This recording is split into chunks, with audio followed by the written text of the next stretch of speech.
श्री कृष्ण कहते हैं कि इस दुनिया में बहुत से लोग ऐसे हैं जो अपने सपनों को छोड़ देते हैं। बहुत ही ज्यादा प्रयास करने के बावजूद भी सफलता नहीं मिलती तो मन में हार मानने का विचार आता है।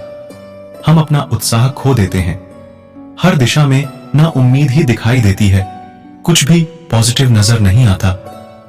लगता है कि हार मान ले। यदि आप भी ऐसा सोच रहे हैं तो मैं कहूंगा नेवर गिव अप। फिर भी दोस्तों, आप हार मान चुके हैं और आपको लगता है कि आप आगे कुछ नहीं कर पाएंगे, तो मेरे इस पोस्ट को पूरा जरूर पढ़िएगा।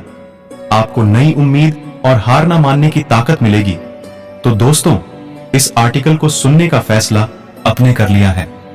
इसका मतलब है कि आपने अभी भी हार नहीं मानी है। आप एक और प्रयास कर सकते हो। श्री कृष्ण कहते हैं, आप अपने अंदर झांके देखिए। अपने अंदर शक्ति मौजूद है, उसे पहचानो, उसे अपने शरीर से बाहर निकालो।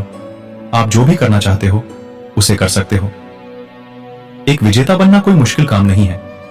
हर व्यक्ति एक विजेता है। आपके अंदर एक विजेता है।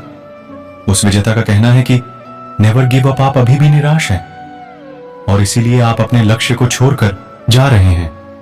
इसमें आपकी गलती नहीं है, क्योंकि ज्यादातर लोग ऐसा ही करते हैं। पर कुछ लोग प्रयास करना जारी रखते हैं, उसे सफलता जरूर मिलती है। चाहे रास्ते में इतनी भी परेशानी क्यों ना आए, मंजिल उसी को मिलती है जो कभी गिव अप ना करे। जब आपने सपना देखा ही है तो उसे साकार करने के लिए आगे बढ़े। अब क्या हुआ? हमारी सबसे बड़ी कमजोरी हार मानकर बैठ जाना है, जबकि सफल होने का सबसे बड़ा कारण सतत प्रयास करना है। आपके इरादे बुलंद होने चाहिए। तब तक हार मत मानो जब तक लक्ष्य प्राप्त ना हो जाए। इसीलिए असफलता को इग्नोर करो, अपने काम में लगे रहो। डरना नहीं है बल्कि लड़ना है। अपने इरादे इतनी मजबूत रखो कि हार मानने का विचार ही ना आए। अपने लक्ष्य को महसूस करो, उसे अपनी बंद आंखों से देखो और महसूस करो कि आपने उसे पा लिया है। आप उस काम को कर रहे हैं जो आपको पसंद है। ऐसा करने से आपने पॉजिटिव एनर्जी का संचार होगा जो आपको अपने लक्ष्य के प्रति काम करने में आगे बढ़ाएगा। आइए इस बात को छोटी सी कहानी से समझते हैं। एक गांव था, उसमें एक आश्रम था। आश्रम में एक आचार्य और उनके 3 शिष्य थे। आचार्य ने उन शिष्य से पूछा कि उन पहाड़ी के पीछे क्या है, वह देखकर आना है। आचार्य ने अपने पहले शिष्य को आदेश दिया और कहा, पहले तुम जाओ और पता करके लाओ कि उन पहाड़ी के पीछे क्या है। शिष्य ने अपने आचार्य का बात मानकर उन पहाड़ी के पीछे क्या है वह खोजने आगे चल पड़ा। रास्ते में कई सारी मुश्किलों का सामना करके वह आधे रास्ते तक पहुंचा। बाद में उसके मन में नेगेटिव विचार आने लगे और वह पीछे मुड़ने का फैसला कर लेता है। वह शीशा वापस अपने आश्रम चल पड़ता है। आश्रम लौटने के बाद वह आश्चर्य से कहता है कि मैं आधे रास्ते से ही लौट आया। फिर आचार्य ने दूसरे शिष्य को आदेश दिया कि तुम उस पहाड़ी के पीछे क्या है वह खोज के लाओ। आचार्य के आदेश से वह दूसरा शिष्य अपने मार्ग पर चल पड़ा। पहले शिष्य की तरह उन्हें भी शुरुआती रास्ते में बहुत सारी कठिनाई और मुश्किलें आई। फिर भी वह आगे बढ़ा, लेकिन चलते चलते वह थक गया और मन में सोचने लगा कि अब कितना दूर है, यह अब मुझसे चला नहीं जाता, मैं क्या करूं।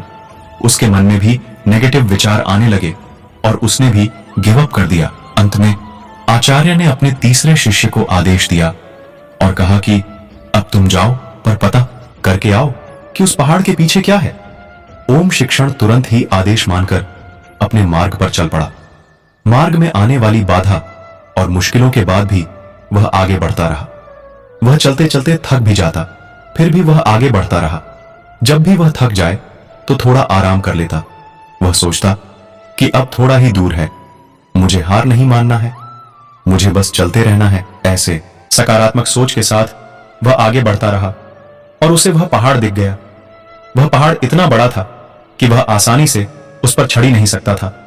फिर भी उसने हार नहीं मानी और वह पहाड़ चढ़ गया और उसने पहाड़ के पीछे जो नजारा देखा वह देखकर वह मंत्रमुग्ध हो गया। वह वापस अपने आश्रम की ओर चल पड़ा। दोस्तों, क्या आप वही गलती तो नहीं कर रहे हैं जो पहले 2 शिष्य ने की थी? बहुत से लोग हैं जिन्होंने सफलता के इतने करीब होने पर हार मान ली, क्या आप भी तो ऐसा नहीं कर रहे हैं ना? लोग परिस्थिति और प्रॉब्लम से डर जाते हैं और अपना कदम पीछे खींच लेते हैं, लेकिन आपको ऐसा नहीं करना है। हार मानने का कोई फायदा नहीं है। सिर्फ जीत पर फोकस करो और फिर से कोशिश करो, और हर बार ऐसा करते रहो जब तक आप जीत ना जाओ। तो अभी भी आपको देर नहीं हुई है। अपने सपने को साकार करने के लिए एक्शन प्लान बनाओ और नेवर गिव अप एटीट्यूड अपनाओ। दोस्तों, मैं आशा करता हूं कि इस लेख के माध्यम से आपके जीवन में पॉजिटिव चेंज लाने में मदद मिली होगी। अगर आपको यह पोस्ट और जानकारी अच्छी लगी तो अपने फ्रेंड्स पर परिवार में इस पोस्ट को शेयर करें। आपका कीमती समय देने के लिए धन्यवाद। दोस्तों, इस वीडियो में बस इतना ही। जय श्री कृष्णा दोस्तों, फिर मिलते हैं अगली वीडियो में। तब तक के लिए अपना ख्याल रखना, और अगर मेरी वीडियो अच्छी लगी हो तो कृपया मेरे वीडियो को लाइक करें और चैनल को सब्सक्राइब करना न भूलें।